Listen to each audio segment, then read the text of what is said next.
యోబు ఎందుకు గొప్పవాడయ్యాడు, ఎంత గొప్పవాడయ్యాడో చూద్దామా. ఎందుకు గొప్పవాడయ్యాడంటే అతను దేవుని యందు భయభక్తులు కలిగి చెడుతనం విసర్జించాడు. అందువలన ఎంత గొప్పవాడయ్యాడంటే 7,000, తర్వాత 3,000, ఆ తర్వాత 500 జతలు, 500 జతలు మొత్తం కలిపితే ఎన్ని తెలుసా? 7, 3 అదొక 1000, ఇదొక 1000, ఎంత? 12,000 పశువులు కలిగిన వ్యక్తి అంట. ఎన్ని వేలు? మన ఇంట్లో కూడా ఉంటాయి కదా, మనకు కూడా ఉన్నాయా? కొంతమందికి ఉంటాయి, ఉన్నా ఈ మాత్రం ఉండవేమో అనుకుంటుంది. అవునా? 1 డజను 2 డజన్లు ఏమండి, కొంతమందికి 50, 100 ఉంటేనే వామ్మో 100 అనుకుంటుంది.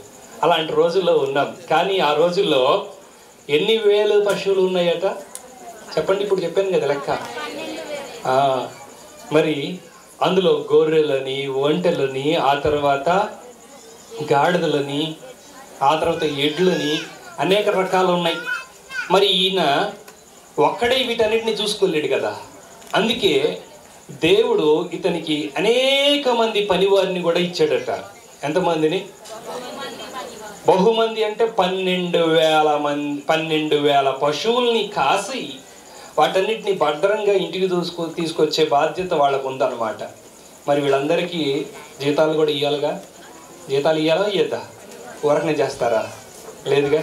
వాళ్ళందరికీ జీతాలు ఇవ్వాలి, వీటన్నిటిని బాగా చూసుకోవాలి, అందరితో కలిసిమెలిసి ఉండాలి. అర్థమైందా? ఒక గేదె ఉంటే అది బయటకు తోలికెళ్తే వాళ్ళతో పోటాట, వీళ్ళతో పోటాట. అవునా కాదా? ఎందుకు? మా చెల్లెం వేసిందంటే మా ఇంట్లో పాడు చేసింది అది. ఇట్లా అనేక రకాల. మరి ఇన్ని వేల పశువులు కలిగిన ఆయన మరి అనేక మందితో ఎంత సఖ్యంగా ఉన్నాడంటే, అంత నీతి యథార్థత కలిగి తన మట్టుకు తాను చూసుకుంటూ తన పశువులకి ఏం కావాలో అట్లా పెంచుకుంటూ వస్తున్నాడు. చాలా బిజీ లైఫ్ అన్నమాట. చాలా అంటే చెప్పండి, చాలా అంటే చాలా బిజీ లైఫ్ అంటే ఏమంటారు తెలుగులో? బాగా ఒత్తిడి కలిగి ఉన్నాడు, పని భారం కలిగి ఉన్నాడు. ఇంత పనిభారం కలిగిన ఈ వ్యక్తి కూడా పిల్లల్ని మర్చిపోలా, కుటుంబాన్ని పక్కన పెట్టలా. దేవునికి స్తోత్రం కలుగును గాక. అయితే ఇంత ఒత్తిడి జీవితాన్ని కలిగినటువంటి ఈయన తన పిల్లల యొక్క భవిష్యత్తును తీర్చిదిద్దడానికి చాలా ప్రయాసపడినట్లుగా మనం చూస్తూ ఉన్నాం.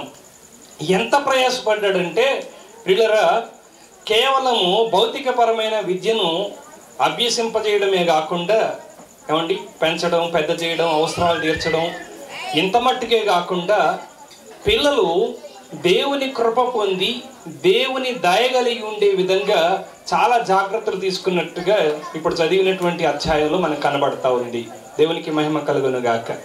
ఏమండి, క్రమశిక్షణ అలాగే ఆధ్యాత్మికత రెండింటినీ కూడా యోబు చక్కగా బ్యాలెన్స్ చేసుకున్నాడు అన్నమాట. చక్కగా నిర్వహించుకోగలిగాడు కుటుంబాన్ని, తన యొక్క బాధ్యతలని, కుటుంబ సంబంధమైనటువంటి పిల్లల సంబంధమైనటువంటి బాధ్యతల్ని అన్నిటిని చక్కగా బ్యాలెన్స్ చేసుకున్నాడు.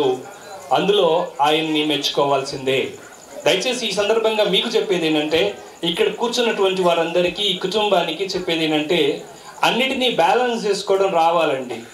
కానీ కొంతమంది ఇందులో వైఫల్యం చెందుతూ ఉన్నారు. ఎందుకంటే బిజీ లైఫ్ కదా. పురుషులైనా స్త్రీలైనా తల్లిదండ్రులు ఏం చేస్తున్నారంటే, వారి పనుల్లో పడి పిల్లల్ని పట్టించుకోవడం మానేస్తున్నారు. వారు ఎలా తిరుగుతున్నారు, ఏం చేస్తున్నారు, వారి పనులు ఏంటి, వీటిని పరిశీలన చేయలేకపోతున్నారు. అందుకే పిల్లలు దారి తప్పిపోతున్నారు. ఆ తర్వాత వారు తల్లిదండ్రులకు ఇబ్బందిగా మారుతూ ఉన్నారు. దయచేసి గుర్తుపెట్టుకోండి, వారు దారి తప్పిపోయిన తర్వాత మరి సామెత ఉంది కదా, చేతులు గాలిన తర్వాత ఆకులు పట్టుకుంటే ఏం ప్రయోజనం లేదు. లబోదిబోమని మొత్తుకుని, అయ్యో మా పిల్లలు చెడిపోయారు, మా పిల్లలు దారి తప్పిపోయారు, మా మాట వినట్లేదు అని అప్పుడు వాపోతే ప్రయోజనము లేదు ప్రియులారా. అందుకే ప్రతి విషయాన్ని నిశితంగా పరిశీలన చేయడం మనం నేర్చుకోవాలి. చాలా జాగ్రత్తగా ప్రతి అడుగును కూడా, వాళ్ళు వేసే ప్రతి అడుగు కూడా పరిశీలన చేయాలా. వాళ్ళు కరెక్ట్గా వెళ్తున్నారా లేదా, ఎక్కడన్నా దారి తప్పిపోతున్నారా, ఎక్కడైనా చెడు అలవాట్లకి గురవుతున్నారా అనేది ఆలోచన చేయాలి. ఎవరితో స్నేహం చేస్తున్నారు, ఎక్కడ తిరుగుతున్నారు, నన్ను నిజంగా చదువుకుంటున్నారా లేదా, లేకపోతే ఉద్యోగానికి వెళ్తే చక్కగా వెళ్తున్నారా లేదా, ఎలా ఖర్చు చేస్తున్నారు, ప్రతి విషయాన్ని పరిశీలన చేయాలండి.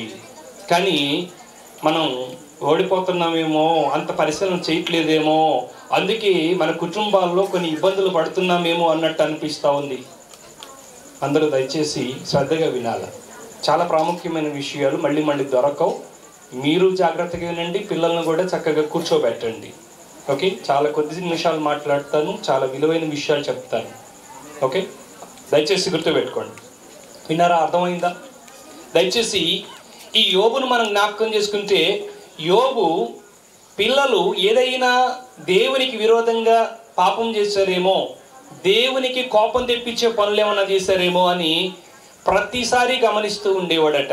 ఎందుకంటే వీళ్ళు ధనవంతులు కాబట్టి, కావలసినంత డబ్బు ఉన్నది కాబట్టి పిల్లలు ఏం చేస్తున్నారంటే విందులు వినోదాలు చేస్తూ ఉన్నారు. ఆ సందర్భంలో వాళ్ళు ఏడుగురు మగపిల్లలు, 3 ఆడపిల్లలు, కావలసినంత ఉంది, సంతోషంగా గడుపుతున్నారు.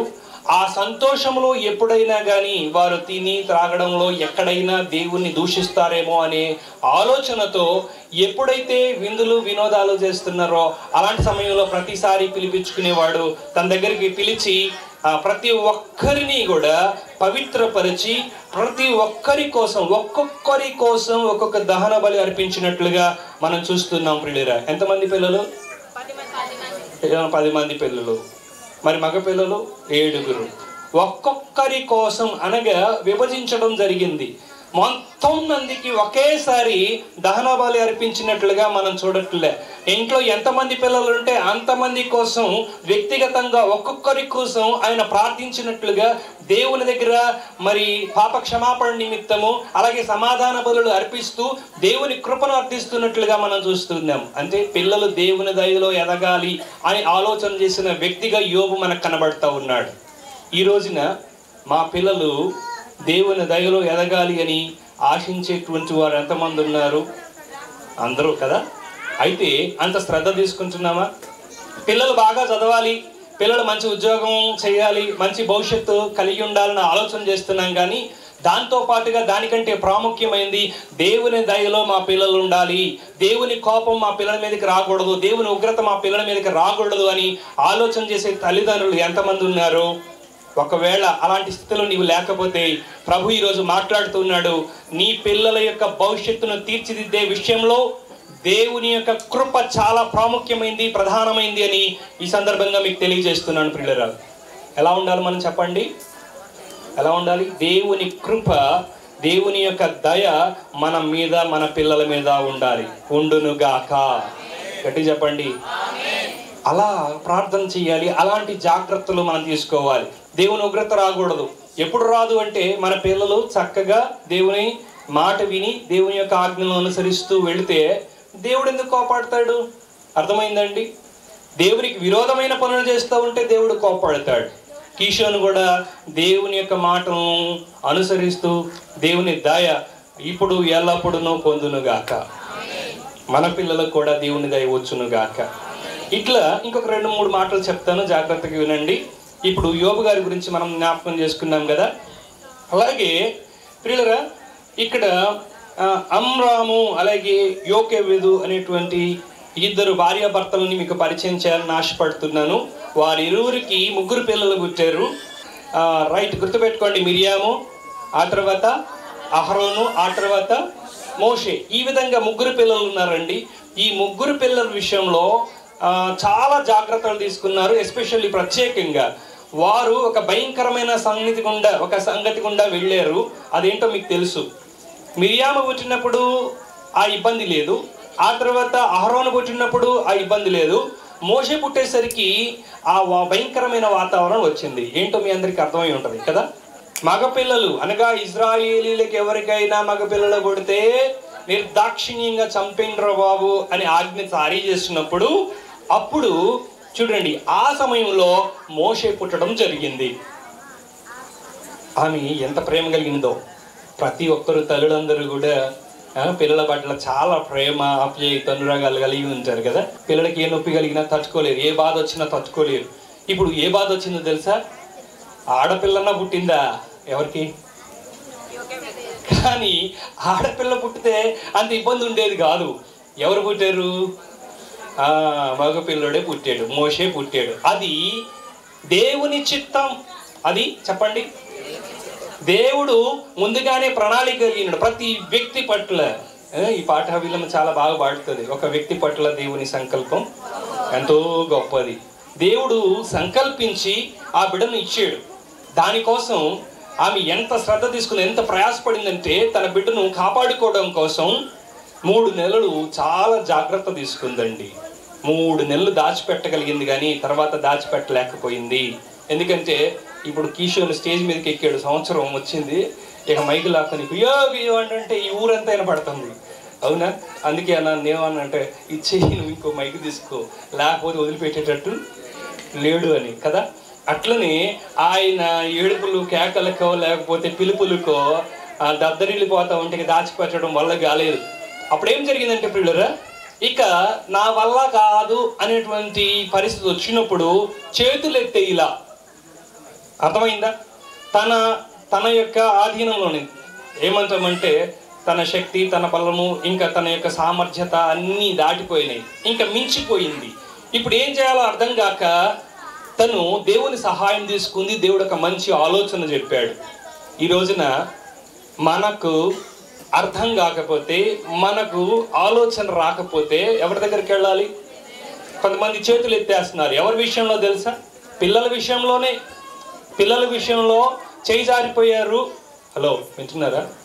పిల్లల విషయంలో వాళ్ళు చేయి జారిపోయినప్పుడు వీళ్ళు కూడా వదిలేసి కూర్చుంటున్నారు. చివరి నిమిషం వరకు కూడా ప్రయత్నం ఆపకూడదు. చివరి విషయం అంటే పిల్లరా, మరలా తిరిగి నీ కొడుకు అవ్వచ్చు, నీ కూతురు అవ్వచ్చు, మన పిల్లలు మరలా తిరిగి మంచి మార్గంలో నడిచి వారి భవిష్యత్తు మరలా తీర్చిదిద్దబడేంత వరకు కూడా వారిని విడిచిపెట్టకూడదు. ఆ విధంగా నడిచినటువంటి స్త్రీగా ఈ యొక్క యోకేబేదును మనం చూస్తూ ఉన్నాం. ప్రియులరా, దేవునికి మహిమ కలుగును గాక. ఇప్పుడు చెప్పండి గట్టిగా, ఏం చేసింది ఆమె? ఏం చేసింది? ఆ తండ్రి కూడా, అమ్రాము అలాగే యోకేబేదు ఇద్దరు కలిసి తన యొక్క వారి కుమారుని కాపాడుకోవడం కోసం ఒక జమ్ము పెట్టే తయారు చేశారు. దానికోసం ఏమేమి శ్రద్ధ తీసుకున్నారో నిర్గమాకాండంలో ఈ 2వ అధ్యాయంలో మనం చూస్తాం. బిడ్డరా, చూడండి 3వ వచనం చదవండి. తర్వాత అతన్ని దాచలేక వాని కొరకు ఒక జమ్ము పెట్టెను తీసుకుని దానికి జిగటమన్నును కీలును పూసి అందులో ఆ పిల్లవాడిని పెట్టి ఏటి ఒడ్డున దాన్ని ఉంచినప్పుడు వానికి ఏమి సంభవించునో తెలుసుకొనుటకు వాని అక్క దూరముగా నిలిచి చూస్తా ఉన్నది. తర్వాత ఆ బిడ్డ ఎవరి చేతిలోకి వెళ్ళిపోయాడు? ఫరో ఇంటికి వెళ్ళాడు. ఎక్కడైతే శాసనం వచ్చిందో వద్దు చంపేయండి అని ఆ ఇంటికే వెళ్ళాడు. దేవుని స్తోత్రం కలుగును గాక.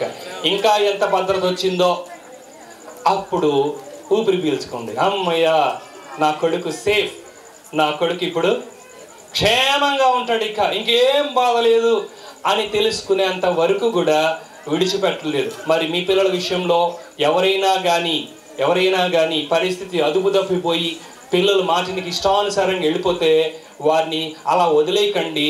ఇంకా నా వల్ల కాదు, నేను నా హద్దులు దాటిపోయినాయి, లేకపోతే ఏమంటాం మనం, నా చేయి దాచిపోయారు, ఇంకా నా వల్ల కాదు అని చెప్పేసి నువ్వు అలా ఏడుస్తూ బాధపడుతూ కూర్చోక, నువ్వు ఎప్పుడు దాకా ప్రయత్నం చేస్తూ ఉండాలంటే మరలా తిరిగి మీ కుటుంబంలో మీ పిల్లలు మంచి పరిస్థితి వచ్చేంత వరకు కూడా నువ్వు వదిలిపెట్టద్దు. పోరాడుతూనే ఉండు, ప్రయత్నం చేస్తూనే ఉండు, ప్రార్థిస్తూనే ఉండు, దేవుని దగ్గర గోజాడుతూనే ఉండు. అప్పుడు మనం చూస్తే ఇక్కడ చూడండి, 2వదిగా మనం చూస్తున్నాం ఇక్కడ ఈ పిల్లలు, ఈ మోషే పెరిగాడు, పెద్దవాడయ్యాడు, ప్రయోజకుడయ్యాడు, ఇజ్రాయేలు ప్రజలందరినీ నడిపించే నాయకుడయ్యాడు. దేవునికి స్తోత్రం కలుగును గాక. అక్కడేమో దేవుని యొక్క ఉగ్రత రాకుండా పిల్లల్ని కాపాడుకున్నాడు. ఆ తర్వాత ఇక్కడేమో తన తల్లి, తన యొక్క తండ్రి చేసిన ప్రార్థన కావచ్చు, వారి భక్తి కావచ్చు, వారు తీసుకున్నటువంటి శ్రద్ధ కావచ్చు, మోషే ప్రాణాలతో నిలబడగలిగాడు. చెప్పలు కూడా దేవుని మనం భయపడతాం. Praise the lord. దేవునికి మహిమ కలుగును గాక. మోషే ఏమయ్యాడు చెప్పండి? ఎలాంటి పరిస్థితుల నుండి ఎలాంటి పరిస్థితులకు వెళ్ళాడు? అయిపోయాడు అనుకున్నారు, అయిపోయినట్టే. తండ్రి విడిచిపెడితే గుర్తుపెట్టుకోండి, తల్లి విడిచిపెడితే, తండ్రి విడిచిపెడితే ఆ రోజే చివరి రోజు అయ్యేది. అర్థమైందా? దేవుని ప్రణాళిక ఉన్నది నిలబెట్టాలని. కానీ వీళ్ళు కూడా చాలా మెళకువగా ఉన్నారు, దేవుని సహాయం కోరారు. వారు చేతులు ఎత్తేయకుండా నిలబడగలిగారు కాబట్టి దేవుడు ఆశీర్వదించాడు. అనేక వేల లక్షల మందికి ఒక మంచి మార్గదర్శిగా ఉన్నాడు. అనేక మందిని దేవుని దగ్గరికి నడిపించాడు. ఆ తర్వాత అబ్రహాము గురించి మనం ఒక మాట మనం జ్ఞాపకం చేసుకుందాం. ఆదికాండము 18వ అధ్యాయము 19వ వచనం. ఆదికాండము 18వ అధ్యాయము 19వ వచనం. ఎట్లనగా యెహోవా అబ్రహామును గూర్చి చెప్పినది అతనికి కలుగజేయునట్లు తన తరువాత, అనగా అబ్రహాము తరువాత తన పిల్లలను, తన ఇంటి వారును నీతి న్యాయములు జరిగించుచు యెహోవా మార్గమును గైకొనుటకు అతడు వారికి ఆజ్ఞాపించినట్లు నేను అతని ఎరిగి ఉన్నాను అన్నారు. పిల్లరా, ఇది దేవుడే చెప్పినటువంటి మాట. అబ్రహాము గురించి ఇస్తున్న సాక్ష్యం.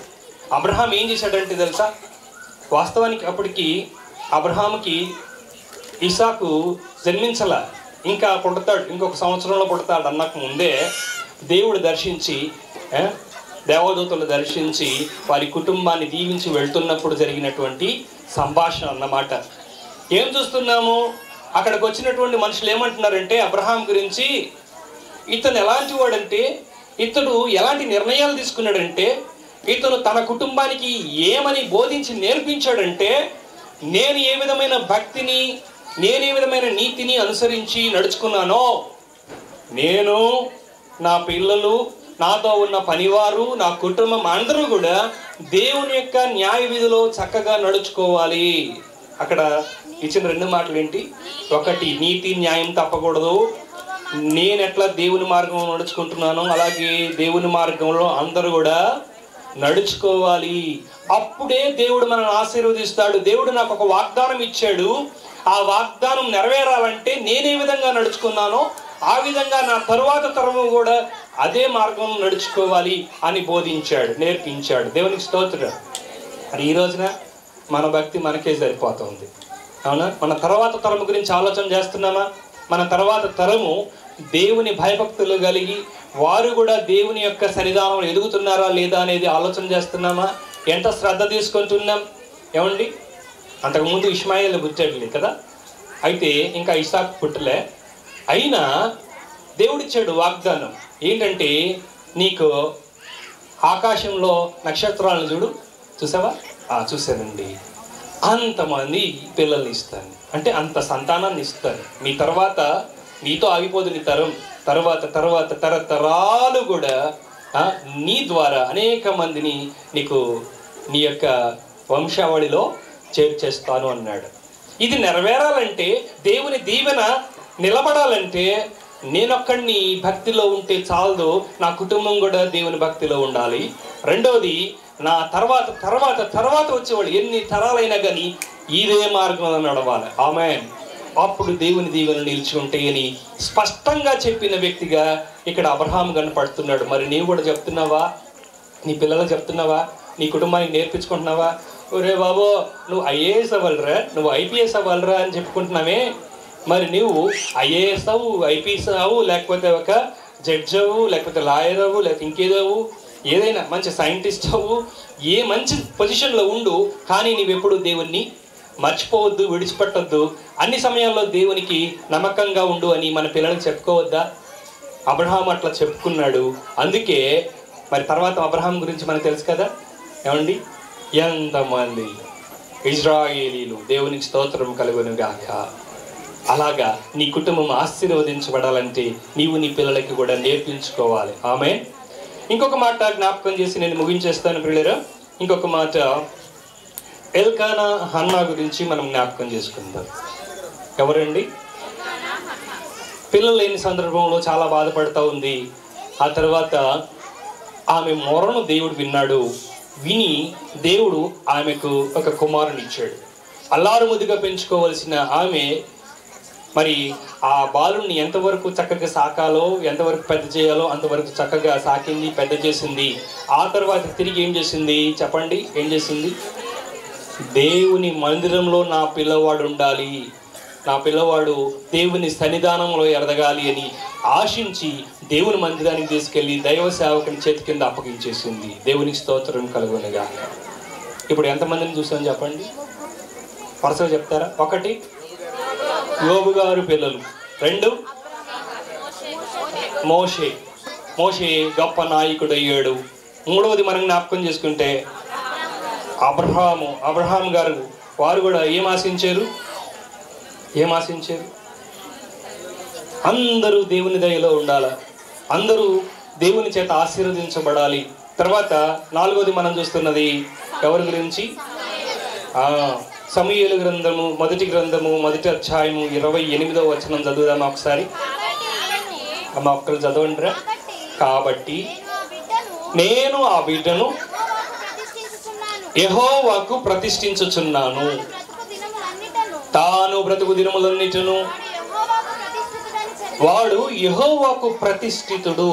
అనగా ఎంత కాలం బ్రతికితే అంత కాలం కూడా దేవుని పరిచర్యలో వాడబడాలి, దేవుని మందిరంలో ఉండాలి, దేవునికి నమ్మకంగా ఉండాలి, దేవుని దయ నా కుమారుడి మీద ఉండాలని ఆశించినటువంటి తల్లిగా ఇక్కడ హన్నాను మనం చూస్తున్నాం. పిల్లలు, ఈ రోజున మన పిల్లల విషయంలో ఈ విధమైన శ్రద్ధ కలిగి ఉందాం.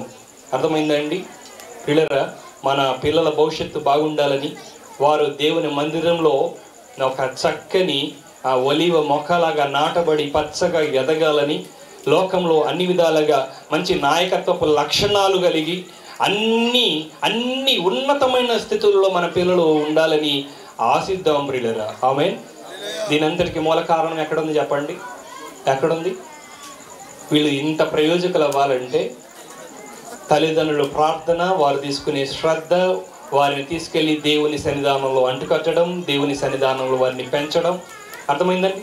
ఒక్కొక్కళ్ళు ఒక్కొక్కలాగా. అవునా? మోషే తల్లిదండ్రులు ఏం చేశారు? దేవుని పరిచర్యలు అప్పగిస్తే మంచి నాయకుడు అయ్యాడు.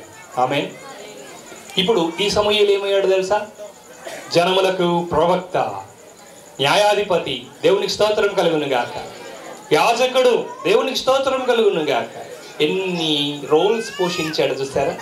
1 చెప్పండి. 1 ప్రవక్తగాను, న్యాయాధిపతిగాను, తర్వాత యాజకునిగాను, దీర్ఘదర్శిగాను, ఈ విధంగా అనేక రోల్స్ పోషించబడ్డాడు.